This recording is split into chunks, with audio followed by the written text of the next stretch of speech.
រៀងរ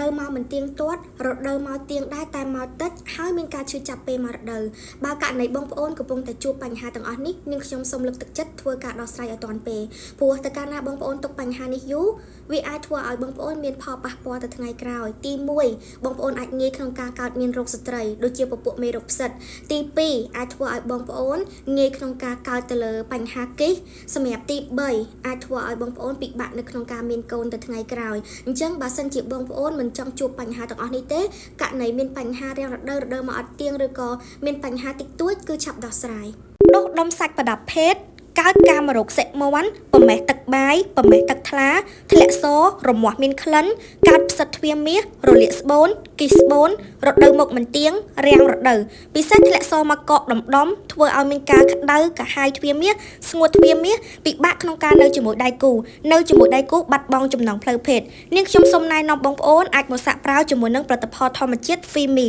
ពិសាមួយថ្ងៃ2ដងព្រឹកមួយល្ងាចមួយពិសាតែ3ថ្ងៃទៅ1សប្តាហ៍ចាប់ផ្ដើមឃើញផលទំនាក់ទំនងធ្វើការប្រឹក្សាយោបល់